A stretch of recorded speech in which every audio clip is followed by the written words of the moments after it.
Dr. Grice, Good morning. good morning. How are you? I'm well. How are you? Good, good, good. Apologies for the few moments of delay. I got caught up in the main room. Oh, sure. No worries. Maggie should be, Yep, there we go. There's Maggie. perfect. Awesome. And I noticed I saw that you all want this to be recorded. Is that still correct? Yeah, that's fine. Okay.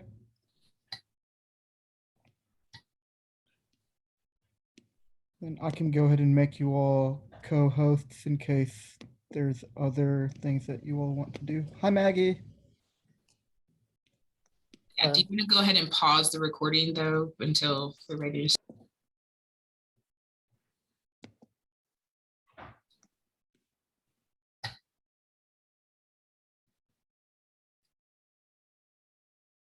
Good morning.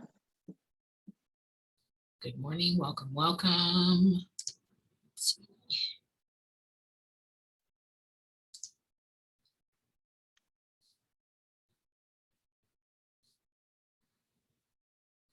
Good morning, good morning, good morning. Good to see you all.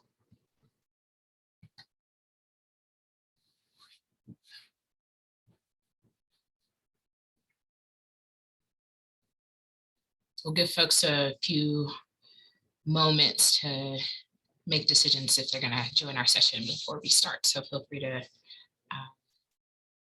join us via chat, unmute yourself, whatever you're comfortable with, and yeah, engage however you feel.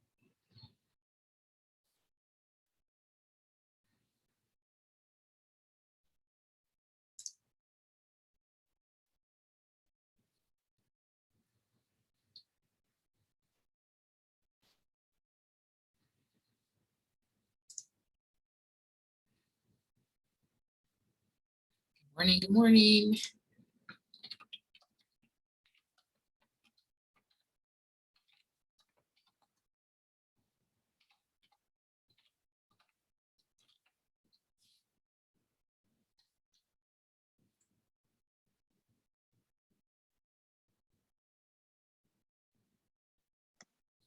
Let's get warmed up a bit. If anyone wants to put, what color are you feeling today in the chat? Love to hear. What color are you feeling? Let's get our fingers warmed up.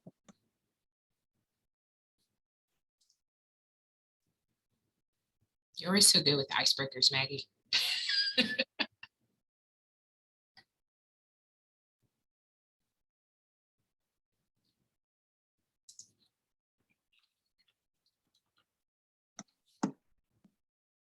Got the whole rainbow. Love that. Yellow, red, green.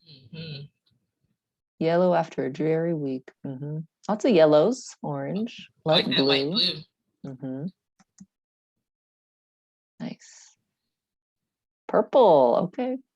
Aquamarine. Let's get specific. I like it. I love it. Cool. Yellow seems to be the theme. Lots of yellows. Right. All right, well, let's I'll give like 30 more seconds for folks to decide if they're going to join in, and then we're going to get started because we don't have a ton of time. So I want to make sure we use our time effectively and that we have some good opportunities for engagement. So thank you all for being here and joining our session, seeing lots of new faces, and yeah, really, really excited to get to know you all a little bit better through the time that we have this morning. I am gonna just, Maggie, let's go ahead and get started because I know we're done at 11 and we're already 3 minutes in. So I want to definitely take advantage of the time that we have. So as we get started, just want to acknowledge, well, first, welcome. Thank you all for choosing this session and engaging with us. We hope to have some enlightening and engaging conversations and experiences with you all this morning. One, to acknowledge our principles of community. If you haven't had a chance to engage intentionally with our principles of community. They're here on the screen. As we think about engaging around gender and creating inclusive spaces around gender for our campus community, our principles of community are really important and really central to some of this work in the topic that we're going to engage in today. So thinking about inclusion, integrity, respect and service, as well as social justice are all going to be infused and intersect very well in our conversations today. So we just wanted to acknowledge our principles of community and keep those at the forefront of our mind as we're having our conversations this morning. Want to take a moment to introduce ourselves. So my name is Dr. Ashley Grice. My pronouns are she, her, and hers. I'm the director of the Pride Resource Center, and it is an absolute honor to be here engaging with you all this morning. And I'll hand it over to my colleague Maggie to introduce themselves. Good morning. My name is Maggie Hendrickson. I use they, them pronouns, and I'm the assistant director in the Pride Resource Center. Nice to see some familiar folks and some new folks. It's going to be a nice hour. Thank you for the Bitmoji love in the chats. I didn't know if they were cool or still or not. So keep it to yourself if it's not cool. Thank you. Cool. Maggie, I'd like to think that everything we do is cool. So I'm just going to claim it right now. So on to our next slide, I want to offer up some framing for today. For those who like structure, I like structure. So just to give folks a little bit of insight as to what we're going to cover. First being just an intro to some terminology and some gender inclusive language. We know there's lots of terms affiliated with our community in terms of our LGBTQIA+ community. But for today, we're really going to try to just do a little bit of intro to help situate folks into the space a little bit more solidly. Then we're going to go into some scenarios, if I can use my words.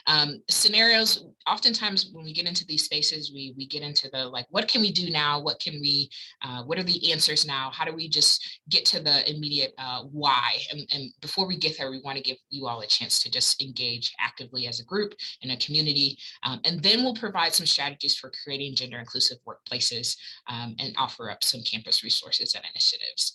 So that's kind of what's on the table for the agenda today. And then of course, I'm the type of facilitator that if we need to ebb and flow and flex any of these items or the structure of what we have planned, we will absolutely do that for meaningful and intentional conversation. So cool. So some of the terms that we'll be using throughout this presentation, and Maggie, you can just go ahead and pull up all of them because I'm not going to read them in its entirety. But just so folks are familiar, obviously read at your own pace, but I'll read through some of these to help give a little bit of context and context for folks. So gender identity, just an individual basic self-conviction of folks who self-identify themselves as a man, woman, a blend or neither.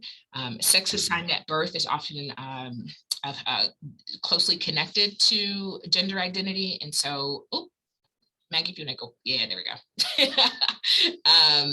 go. Refers to the assignment of babies in terms of the male female categories as well as intersex, and so oftentimes based off of genitalia and sex characteristics, just so folks are familiar with the term or phrasing sex assignment at birth. Then we're going to use terms like transgender, oftentimes defined as an adjective or an umbrella term. It's often sometimes abbreviated as trans.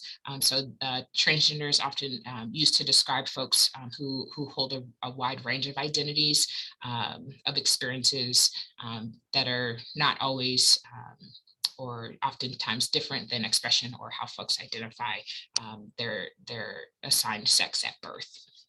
We have non-binary, which is also another umbrella term. If folks aren't familiar with this term, it's often used as a way for folks to use in understanding their own understanding and conviction of what man, woman, it means to them individually, and it oftentimes overlaps with other terms like gender fluid, gender nonconforming, and other non-binary identities as well. Just as an entry point. And then of course, misgendering. And this is a term that's going to come up throughout our presentation. It's oftentimes the accidental or purposeful experiences that happen when folks are misgendered incorrectly. than how they self-identify. So sometimes this happens when we engage in how we address crowds or groups of people, like, hey ladies, or hey guys, when that's not an accurate representation of folks who's in that space or in that room. And so misgendering is usually kind of happens for folks who are incorrectly gendered when we're engaging with folks in person and outside of in-person interactions. Maggie, go ahead and switch to the next slide so we can get into some gender inclusive language. Sure thing. So the next few slides are going to kind of just give you all some tools for navigating gender in our language. It pops up in our language all the time. It's like whack-a-mole. Like gender shows up when we're trying to be polite, when we're trying to do customer service, when we're trying to relate to other people. We have this weird thing, particularly in the English language, where we use gender in our words all the time. And so we're going to talk about the difference between gendered and gender inclusive language.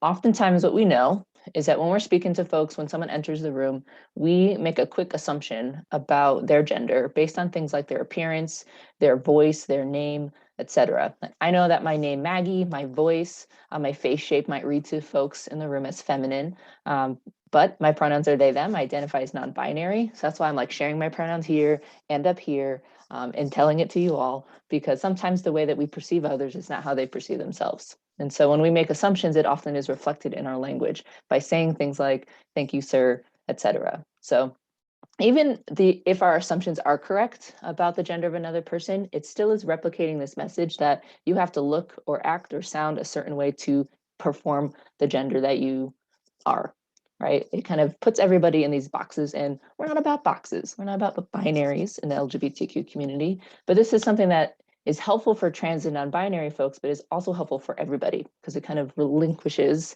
these restrictions of gender assumptions for everybody, including cisgender men and cisgender women. So when gendered language is used, gendered language refers to words that are attached to the perceived or known gender of another person. Words like she, ma'am, guys, sir, ladies and gentlemen, beautiful and handsome, grandmother. There's lots of different ways that we attach gender to a word. Those words are totally cool to use if you have the consent of the person you're using them for. Right? We talk a lot about consent in college in the terms of like sexual consent, but there's also many types of consent. Right? I'm okay with some of my friends calling me dude or bro because I've cued them into that, and that's okay. I've given them consent to do so. But if we're using terms like hey lady without knowing if that's what the other people want, then we should opt for something better. And that's where gender inclusive language comes into play. So gender inclusive language refers to words that are not attached to the perceived gender of another person, and therefore can be used to be talking about everybody or anyone. It's a more inclusive, accessible, and applicable way to use language, particularly when we're thinking about a customer service lens as well. So usually also gender inclusive language tends to have, it's just easier. There's less words to say. Instead of saying ladies and gentlemen and just saying, hey, everyone, or y'all, it even cuts down on timing. So there's lots of perks as to why we should use gender inclusive language. And on the next slide is kind of a chart. And I would love to open this up in the chat too. If you all have examples of gendered or gender inclusive language, I would love to see it in the chat. But this shows up in a few ways, right? On the left, there's a column that says gendered, and there's about 10 terms listed below that I'll go through. There's a middle column that says gender inclusive, and then there's an example in the right column. So for example, we use he or she often when we're speaking and we don't know the gender of somebody, or if we're trying to talk about multiple people. We recommend using they, them, and their as a singular gender inclusive pronoun when you don't know the gender of somebody. Like a customer, maybe in the LSC, or a new staff member on your team who you haven't had a chance to ask their pronouns yet. So instead of saying, oh, she's going to leave, you could say, they're going to leave. Can you get their paperwork? Can you please assist them? So it might take some practice, but it is the most inclusive way to talk to about somebody until you know what pronouns they do use. Instead of saying man or woman, we could say person, customer, student. Like, can you help the student in the blue hat, please? Instead of mother or father, we can opt for parent. Instead of brother or sister, we can opt for sibling. Instead of girlfriend or boyfriend, we have words like partner or significant other. Husband or wife, we can opt for spouse. Instead of queen or king, we can say, yes, your royalty. You look great today, your majesty, right? We can have fun with it too. Instead of ma'am or sir, these ones I always get questions about.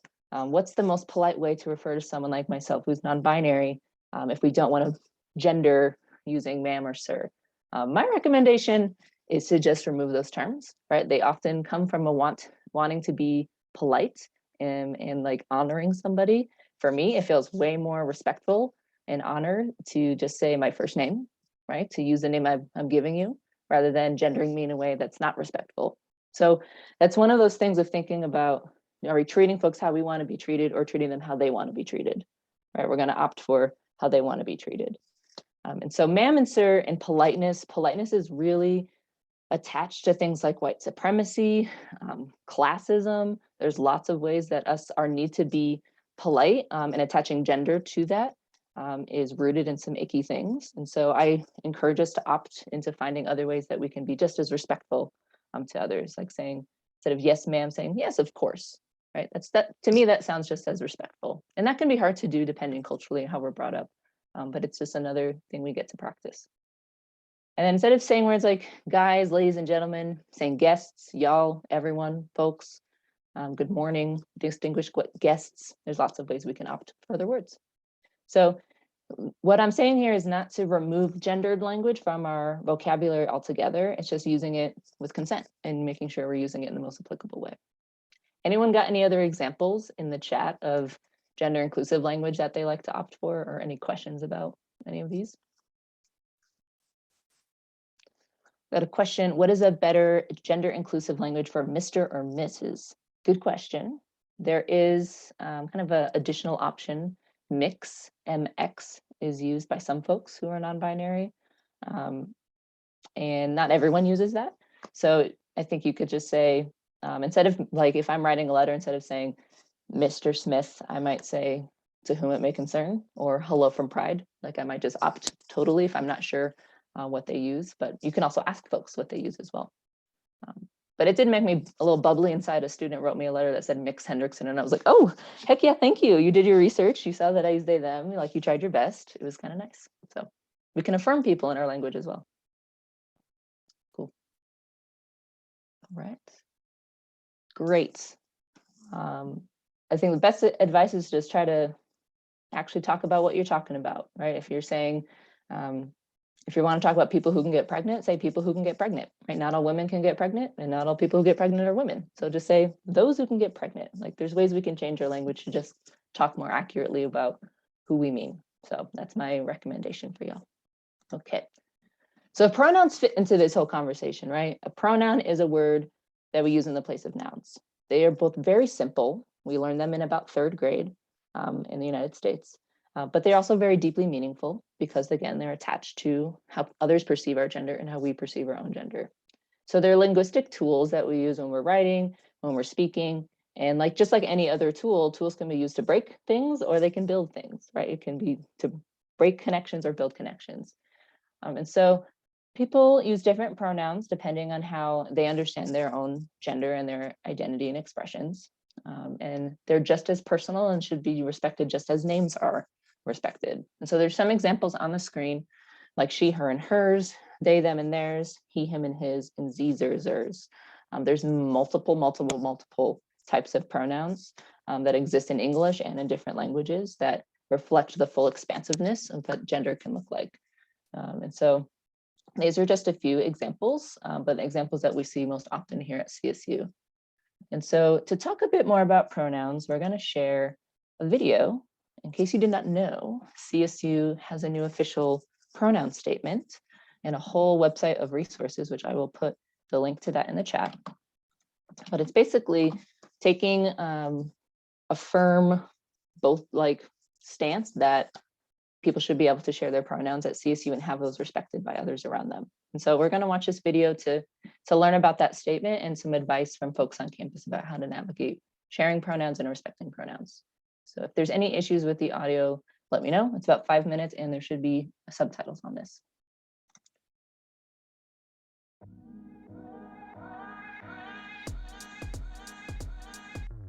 Colorado State University is committed to creating a culture and climate that respects and honors people of all identities. Like our names, pronouns such as their, they, her, she, and he reflect how we want to be respected in our identities.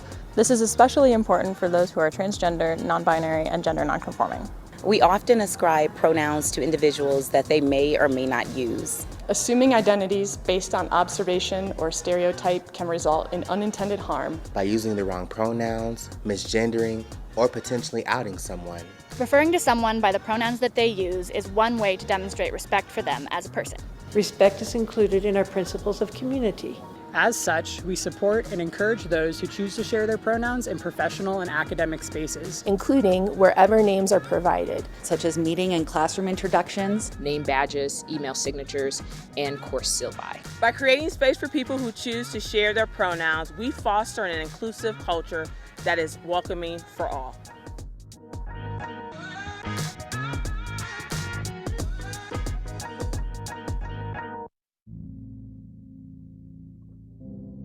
If someone messes up my pronouns, the best thing they can do is stop themselves as soon as they notice, correct it with the right pronoun, and move promptly on. I think it's important to know that there will be a time where you will mess up on someone's pronouns. It happens, and it's okay to give yourself grace.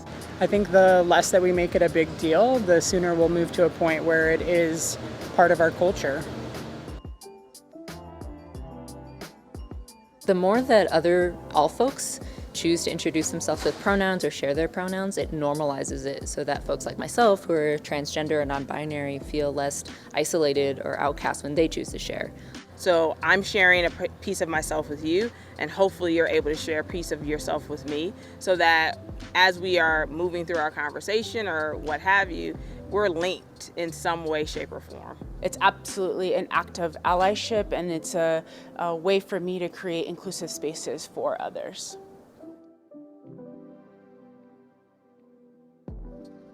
I think the best way that you can ask for someone's pronouns is by introducing yourself with your pronouns, and never expect someone to have to share. It's an invitation for conversation, and it's an invitation for folks who may not use binary pronouns. When I first meet somebody, I will include my pronouns. So just like I introduced myself here, I'd be like, hi, I'm Charlie. I use they, them pronouns. How about you? So if somebody else did that to me specifically, that would make me feel really seen and comfortable. Just by looking at someone, you don't know their gender identity. You can't be sure. So expression is different than identity, and that's part of the reason it's so important that we ask about gender identity and use of pronouns.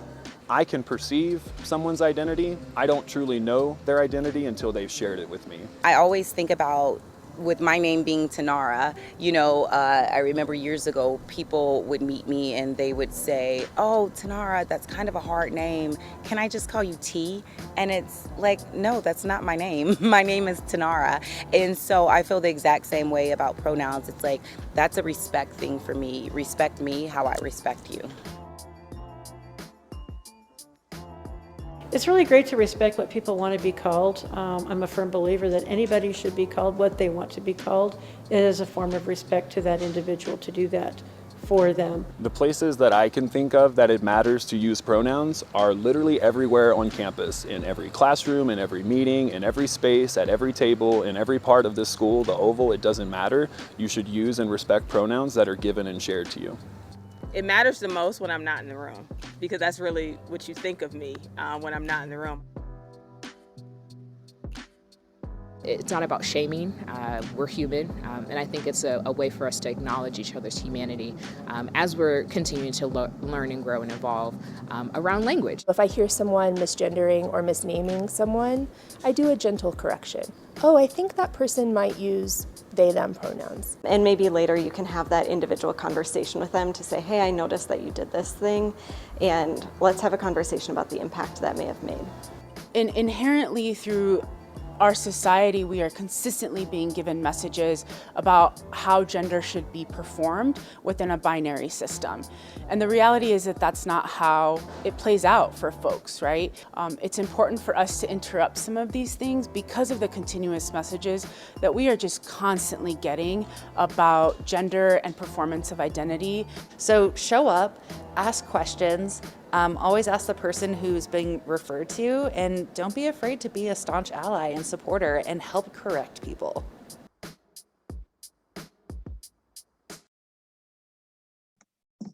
Okay.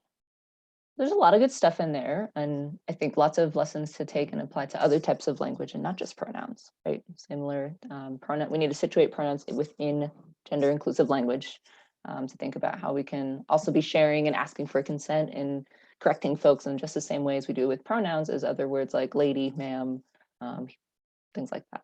So, right. Any questions from that video in the chat or out loud before we keep moving?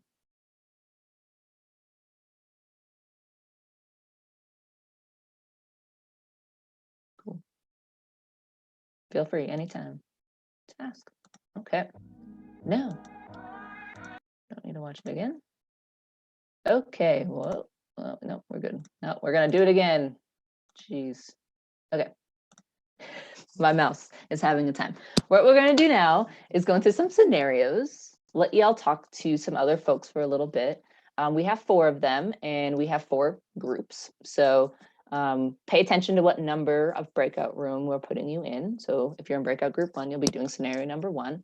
I'll be sharing a link to the scenarios in the chat shortly, but we're going to ask that you all read through your scenario and then discuss the following questions as a group.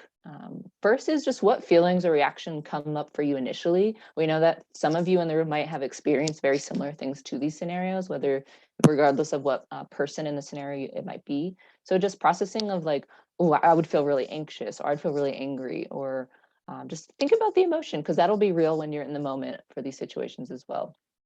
Number 2, how would you address this scenario and support the people involved?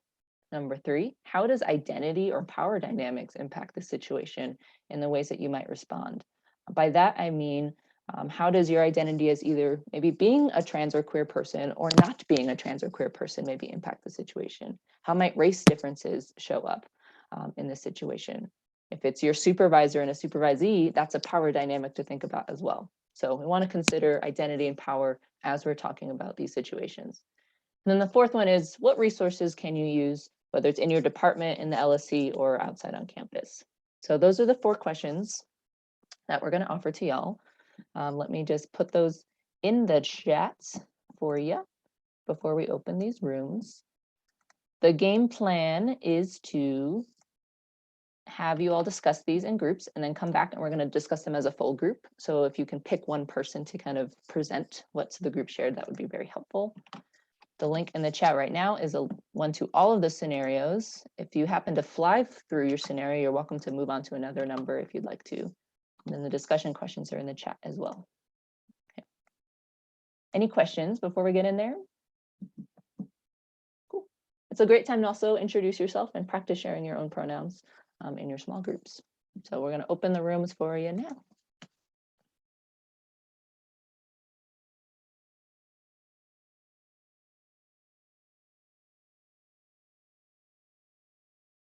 That's okay. So we're gonna jump right in.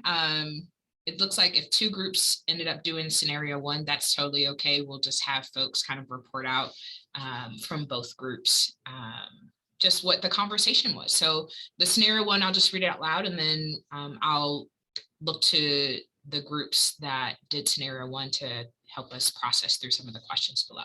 So this scenario 1 reads, one of your coworkers, Sky, uses they, them pronouns. You've noticed that one of your other coworkers consistently misgenders Sky by using the incorrect pronouns in other gendered language. After one conversation where this happens on shift, you see Sky leave the room quickly looking upset.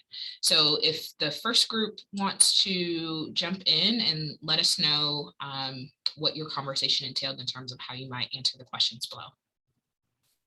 Yeah, so I'm Alexa. I use she, her pronouns, and I was in group 1 with Mario, Malia, and Alazania. And we just talked about some of the different approaches that we would take based on some of our own personality differences, essentially, that some people would want to take a more direct approach and directly confront the person that was misgendering Sky. Some people preferred to talk to Sky first and sort of solicit their own approach for how they would want you to act as an ally in this situation, and let them feel empowered to sort of make that decision. And then some people also on the more active side wanted to directly report that supervisor, since this was a consistent, perpetual thing that had happened multiple times. So we just sort of discussed the differences that we felt called to do based on our own sort of personality approaches around this. Great. Any folks from group 2 want to add any additional responses?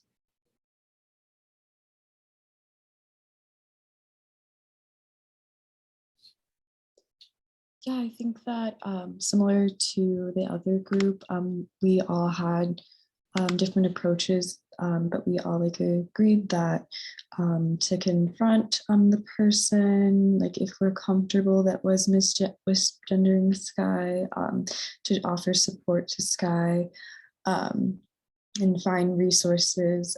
There is the pronoun statement in that website, and the videos that we can share as a resource. And then if they're like the supervisor, I said we could go to Pride to offer for like support and like ask questions on how we should handle the situation. And if they're a coworker, we could go to our supervisor to get like more support and make sure that like Sky is supported and that we have their consent to like talk about it with our supervisor and just make sure that we're making inclusive spaces for them and other people. Great. Yeah, great job, both groups. Pretty comprehensive response and reaction. So yeah. Since no one did scenario 2, we can do it as a group. If folks want to, or we can save time and move on to scenario 3. What do you think, Maggie? Okay, great. So let's hop into scenario 3. Maggie, do you want to? Yep. All right. Scenario 3. While you're on shift, you're hanging out and talking with your coworkers in the office. In conversation, one of your coworkers makes a remark to another employee about him being too feminine for a guy. He makes a joke about his sexual activity. You notice that the coworker being spoken about is clearly uncomfortable, while some other coworkers laugh along with the joke or stay quiet. Group 3, what do you think? Hey y'all, so my name is Matt again. I use she, her pronouns.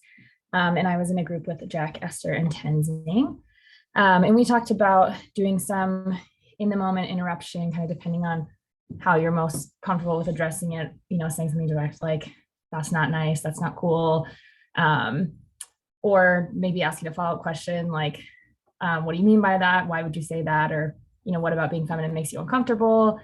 But doing some kind of in the moment disruption, and then potentially following up with either both coworkers afterwards, just asking, if the coworker is okay and what else they could do to help. And then some folks mentioned potentially bringing a supervisor in, depending on how that initial conversation with the coworker goes.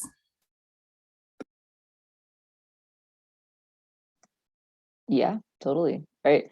And all of these they're so easy to say we would in the moment interrupt, right? And then in the moment, we might not. I know I've been here. This scenario is one that I was a part of. Like I watched this happen at work once with coworkers. And it was really fucking hard to know what to do because it's just like, that just came out of your mouth. There's like shock, there's confusion, there's wanting to comfort someone, but not want to bring too much attention to it, right? There's a lot of dynamics going on there. And I say that to mean that there's no perfect way to respond in any of these situations. Like if our goal is to be perfect, we'll often come short of that and then feel like we have failed. And the best thing is just to try something and be willing to pivot. That's the best that we can do as allies in any of these situations. For myself, I know that if I don't get something to come out of my mouth immediately, I might not say anything. So I just usually do a big nope and then see what comes out afterwards. Or something that just kind of gets the ball rolling of interrupting the moment and pausing. That way it might also invite others in who have noticed but didn't want to make that initial interruption. It might invite others to say something as well. So. And Maggie, I'll add, I see this a lot more so in my family context. And so as folks are thinking through some of these scenarios too, and maybe thinking about maybe personal experiences you've had with family, I know this can be particularly challenging. I'm obviously, personalities are different, but I'm the type of person that I'm like, I don't tolerate, the putting folks in boxes, and especially when it comes to my family. So I definitely try to kind of nip things in the bud from the door, but I know that's not everyone's default or comfort level. And so really thinking through like, how does this also show up in personal settings too, that, as you're thinking through these scenarios. Yeah, so put your spin on it. It might be that's not cool, or that's messed up, that's fucked up, or what the fuck. Like there's lots of things that might be your go-to if you like to swear or not. But really what the issue here, right, is the pinning femininity against what it means to be a man, right, which is not fair for anyone, particularly men. But also as LGBTQ people, we often, things that are personal to us seem to be fair game to other people that cis heterosexual people would not often joke about. Right. So in this, a gay man's sexual activity, it feels like we can talk about that. We can talk about tops and bottoms and things because it's jokes on TikToks and we can talk about it. But what we're really doing is talking about a very private detail of that person's life.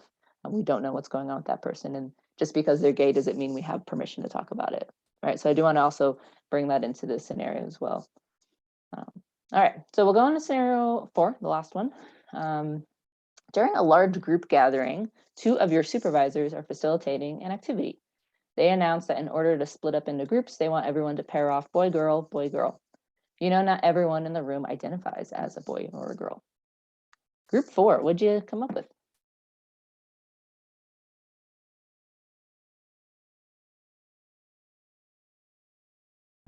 We ended up doing scenario 1 because beforehand we were just talking about the whole idea of like the pronoun statement and everything, so we didn't engage too much in this conversation, but just thought I'd share that. Thanks, Soleil. Anyone off the cuff want to try to share how they might respond to this scenario?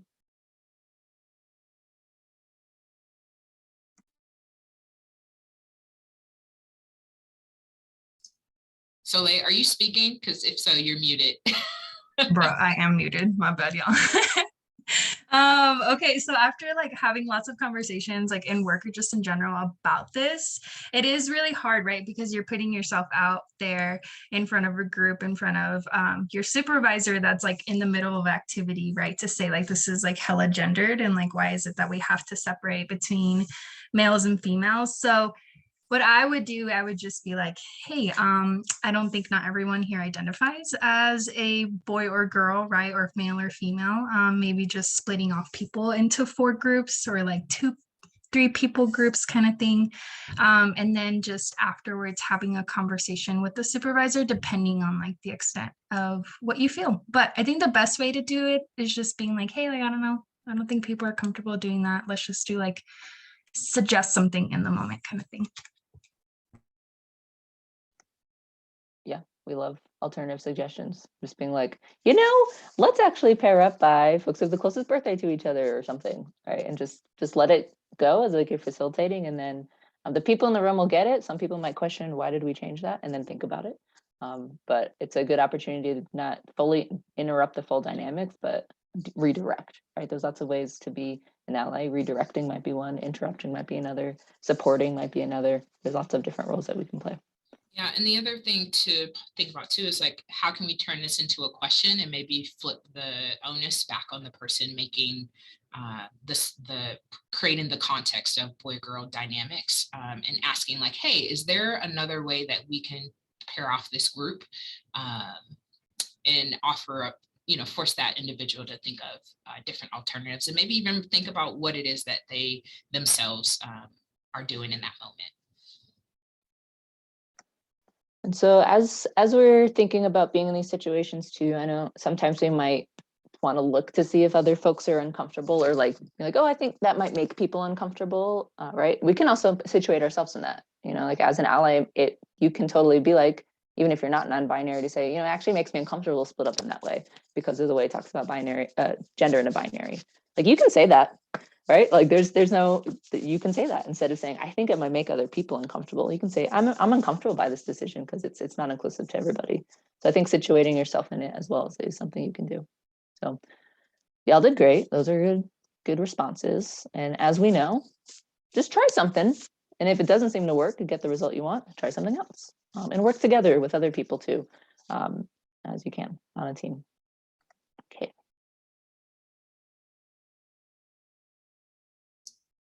Cool. So now we get into some of the fun stuff. So, what are the kind of explicit strategies and takeaways for this particular session around creating better and more inclusive gender inclusive workplaces? So we're going to offer up just a couple of different approaches and strategies for you all to take into consideration to help kind of shift our culture around how we engage with gender, how we think about gender, how we create more inclusive and consistently inclusive spaces across our campus community. So Maggie, do you want to do this slide? Yeah, first kind of like a 5-point summary, kind of thinking about the pronoun statement, and some of that is first, try to introduce yourself with pronouns as much as you feel comfortable and ask for others as well. We never need to force people to share. That's not the prerogative of the Pride Resource Center or CSU. It's just the invitation. So I might say, oh, like, my name is Maggie. I use they, them pronouns. How about you? Or checking when it is the most appropriate when you're speaking about that person in third person. Maybe that's when you ask. Number 2, using gender inclusive language until given other information. Number 3, briefly apologize and correct yourself when a mistake or an assumption is made, particularly if it was by you, right? If you see other people making mistakes, you can point it out, but particularly taking ownership over your own is important. Number 4, work together with others around you to practice gender inclusive language and provide feedback when mistakes are made. My friend group has gotten in this, just this practice of, if we're talking about someone, just saying, oh, I actually don't know what pronouns they use, rather than making something up. And then someone in the group might be like, oh, I know, like, he uses he, him pronouns. And then we move together as a group. So it doesn't need to just be you fumbling in the dark. It can also be a group experience that can be like, I actually don't know. Does anyone know? And move forward. And then number 5, ask if others ask about your use of gender inclusive language, your sharing of pronouns or whatnot. Share about our principles of community, right? It clearly interacts with service, with respect, with social justice, with inclusion. There's lots of ways we can tie that back to the principles of community at CSU, but you can also find your own why. For me, I'm like, well, I want everyone to feel comfortable and safe here, so I'm going to ask their pronouns and use them as they're given to me. For others, it might be statistics, right? We know at CSU, 1 out of 2 of our LGBTQ students feel like they don't belong on campus. So that might be someone's why that you can also share. So figuring out your own why do you use gender inclusive language, and why are you here today, can be helpful so that you can share that with others and invite them to come to their own why as well. And you can also put everything up on this slide as well. So even though we're talking about creating gender inclusive spaces, we know and oftentimes have to recognize the overlap between other members of our LGBTQIA community, knowing that gendered experiences are very different from other aspects of the LGBTQ community. We want to make sure that we don't conflate that.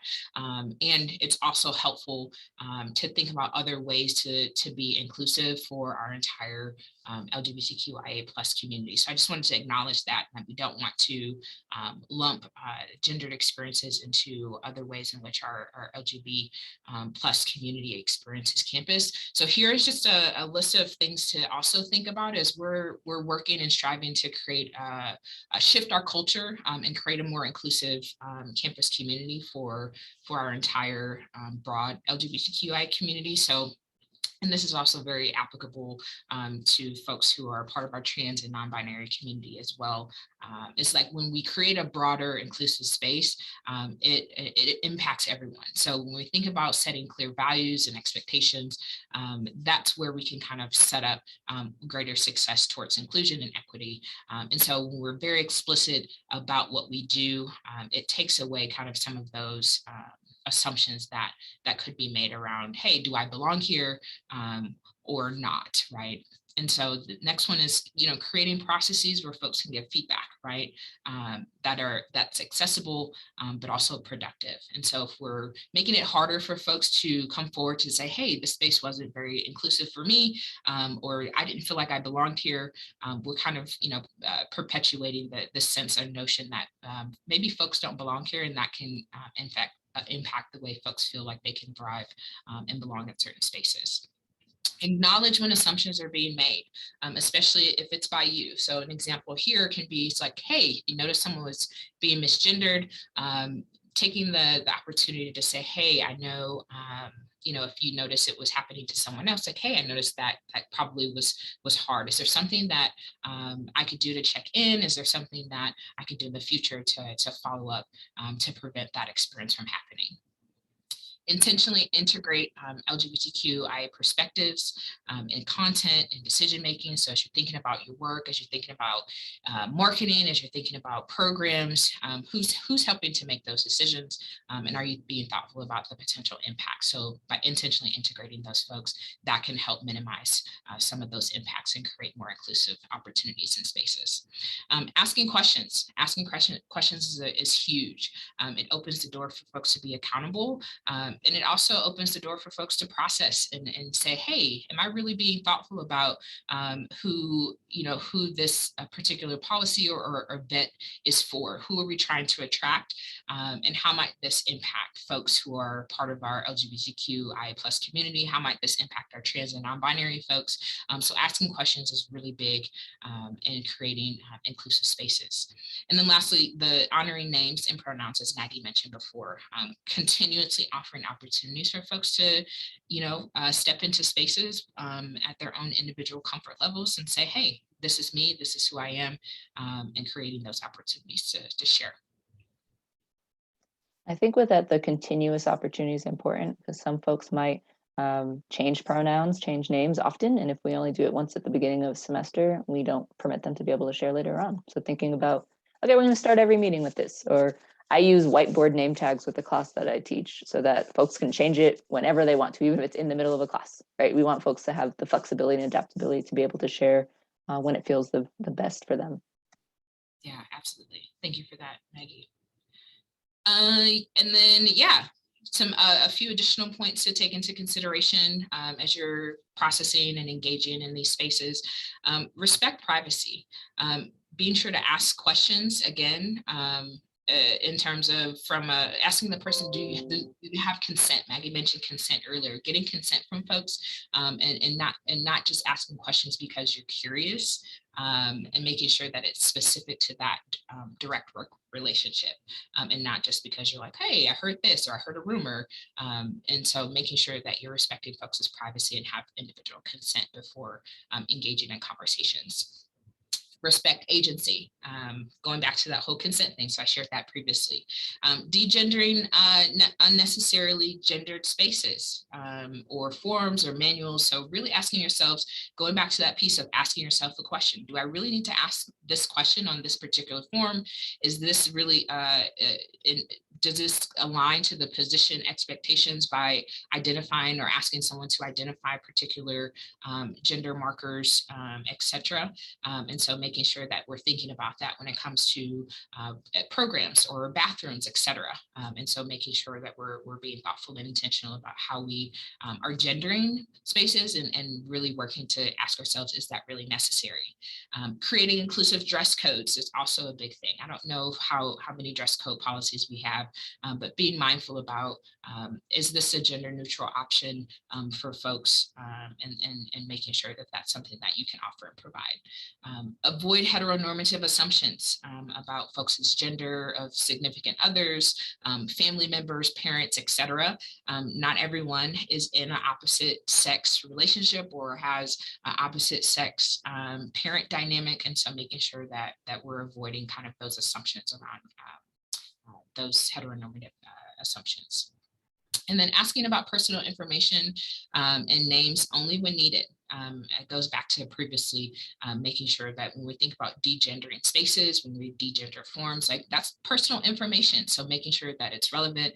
If it's, a legal aspect in terms of hiring, it's really important to be thoughtful and reflective and intentional about what is really truly necessary when it comes to personal information. Anything else you would add, Maggie? Well, just with the hiring pieces around personal information too, right? There are reasons that sometimes folks do need to know like legal names of things. And so what I try to do is if I'm ever restricted by a policy that I'm not in charge of, or like a law or something, I still acknowledge it. Like, I know this sucks that you need to give me this legal name. Here's what I need it for. But I assure you that I will use this name in all other aspects, right? Acknowledging where there's fault in systemic issues is also really helpful. So it doesn't give the message like, oh, we're just replicating because we don't care. But to be like, I know this is what sucks, and this is how I'm going to try to work around it to make things the most inclusive that I can do. So it's doing what you can in your own sphere of power, sphere of agency, to control what you can control, even if there's higher up things that have negative impact too. Awesome, thanks, Maggie. And then, yeah, go. Is it okay if we move on?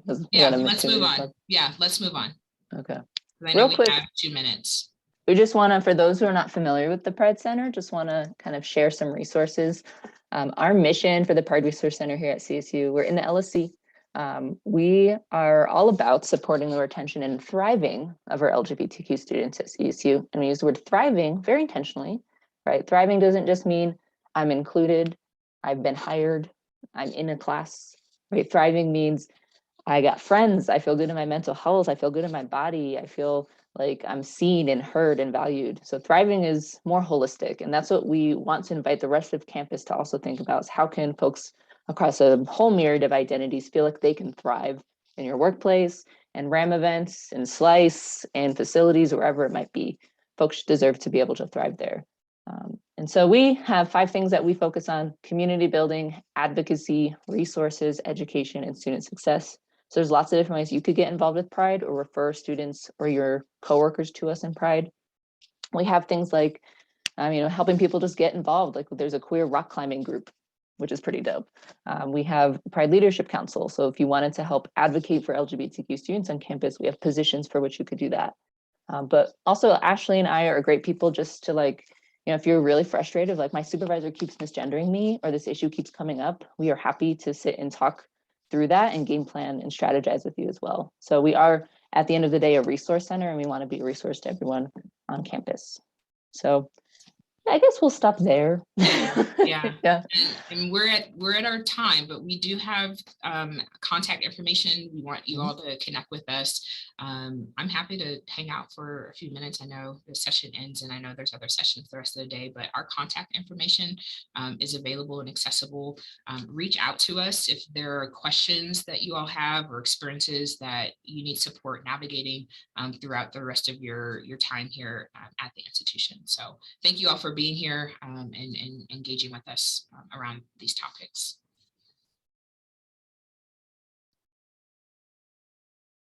Thanks, y'all. Thank you.